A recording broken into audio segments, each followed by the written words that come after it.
What looks easy peasy lemon squeezy, but is actually difficult lemon difficult. Apparently figuring out what the opposite of easy peasy lemon squeezy would be. A rowy towy lemon puffy. A hearty tarty lemon sharty. Loose juice lemon juice. Dimple pimple lemon not simple. Hard fart lemon tart. Drawing something from memory. Like a bird or something. In mind, yep, that's a bird. On paper, that's a bird. Draws squiggly lines far away in the horizon. Birds. Reminds of the bicycle challenge. Go draw a bicycle from memory right now. Just take a pencil and paper or open paint at this very moment and draw with your mouse.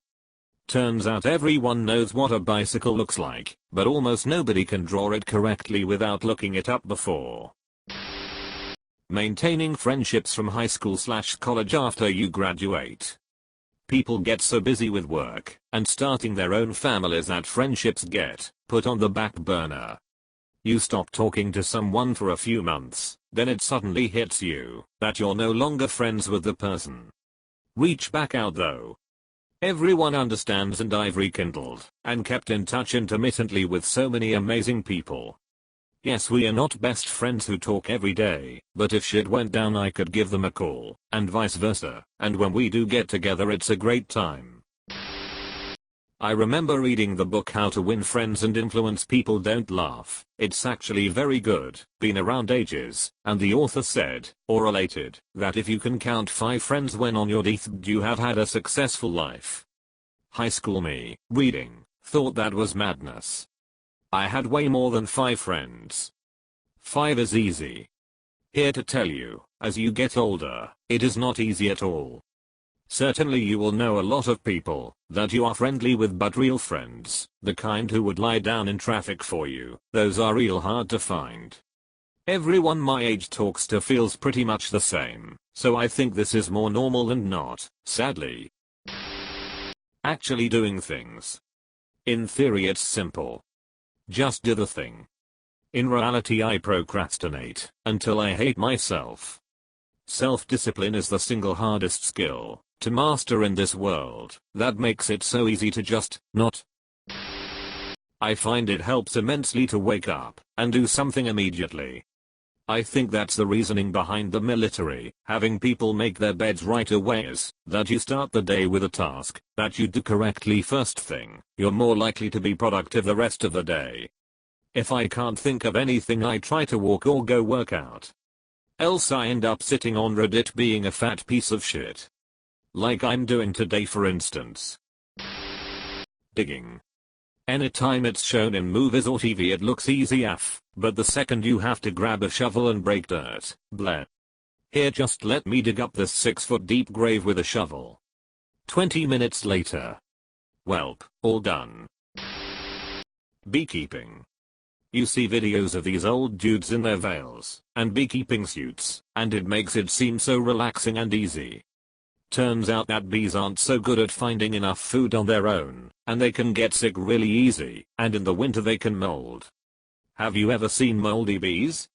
Sometimes they are not even dead. It's still worth it though. Edit, thank you so much fellow beekeepers. I didn't have time to answer a lot of the questions, and in looking through the questions, I saw a wonderful beautiful community bringing awareness and knowledge. Also, obligatory thank you for the gold. I'm glad my plight with bees has garnered so much attention, and I really appreciate the insightful knowledge that is being shared here. Have you ever seen moldy bees? Sometimes they are not even dead. Wah. The biggest problem are varroa mites. If you're a beekeeper anywhere but Australia, your bees do have mites. The only question is how many. I hear about too many well-meaning people who want to save the bees, but don't want to put chmicalis into their hives, and then the mites and the viruses they carry kill the bees their first winter.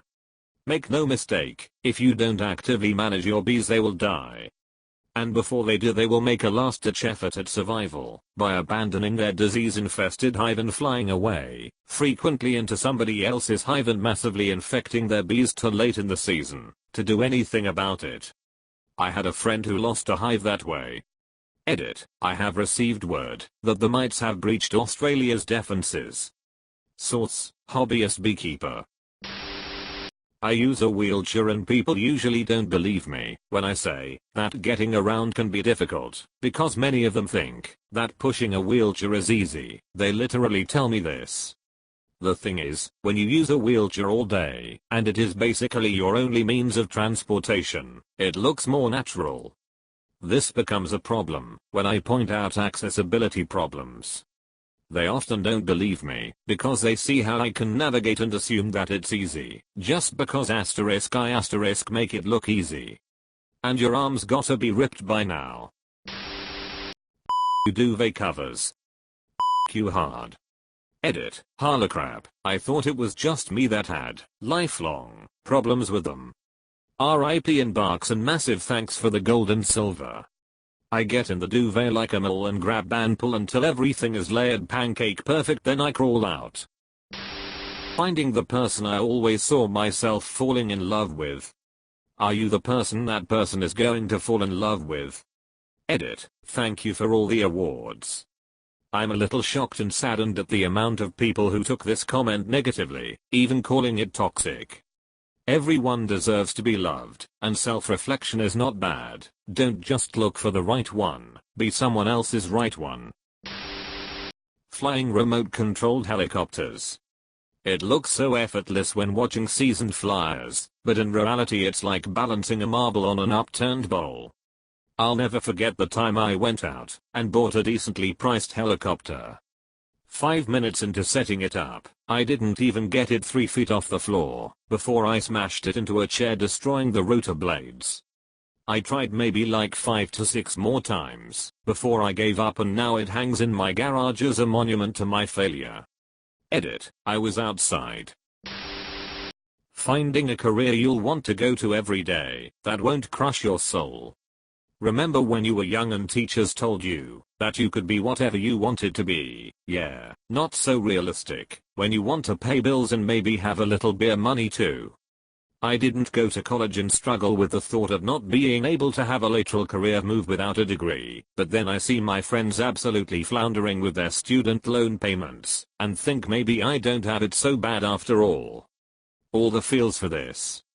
I only wish I hadn't bought into the college is the only way to go mentality.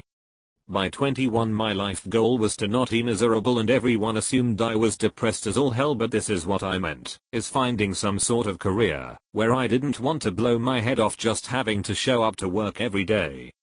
One of the things I sincerely wish I had discovered earlier was that college doesn't guarantee that path. Took me 4 tries for a proper degree and another try at a tech school to discover that what makes me happy is farming. Like, literally I was gifted a dozen chickens and was like this. The simple life. Digging in the dirt and raising animals, and it's hard, and so far I still struggle with the beer money, but I'm happy, and I love my damn birds so much. Just wish I would have found this before I took out $10,000 in student loans, which I know is a small amount by comparison, but still hangs over my head.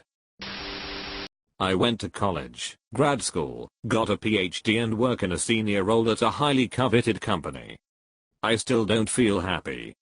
The one thing I've learned after all these years is that happiness is not defined by title or company affiliation or number of letters after your name. My resume won't be on my tombstone. But in many ways, I'm stuck because of the responsibilities I have now and all the people in my family and my profession I'm accountable to. I feel like I'll always be in the pursuit of happiness, rather than enjoying the moment I'm living in. A basic physical exam at the doctor. Looks like a simple look at the throat, listen to the chest, yup, they have a heart alright. When in actuality doctors spend thousands of hours practicing it, so that when you come in with a murmur or funny looking kid syndrome they can recognize it immediately. And yes, there are entire class sections on how to respectfully ask your patient to turn their head and cough as you push on their balls. They're looking for hernias. And yes, there are entire class sections on how to respectfully ask your patient to turn their head and cough as you push on their balls. I swear this isn't what it looks like. He's helping me study for a test. Writing a post or comment on Reddit that gets recognition. Nah, it's like carpet bombing. Throw a lot out there, some of them hit. My comment history is a zillion 1-point comments and the occasional 7,000 upvote hit. And frankly it's a lot less about my own cleverness, and more about being positioned in a popular thread.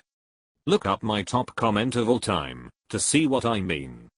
It was a quick smartass add-on to something someone else said, but it was in a great thread full of funny stuff. Folding fitted sheets. I've watched instructional videos that make it look so easy, but I always just end up with a crumpled up mess, and that's how it gets put away.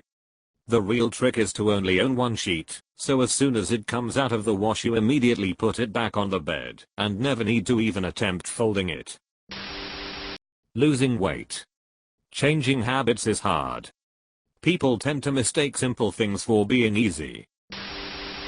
Writing a 250-word open-ended reflection, where you're expected to be creative. All I want as a grad student is some goddamn structure, and also a rubric. As you progress through the levels of degrees, it is supposed to become more abstract. High school, you're basically just reciting the book. Highly structured, just follow directions. Bachelor's degree, reciting parts of the book, and generating some original thoughts within a guideline. Master's degree, capable of independent thought, only referencing knowledge from the book, and applying that knowledge in unstructured ways. PhD, you wrote the book. Thanks for watching this video. Like, subscribe, and hit the bell to see more interesting video. Goodbye.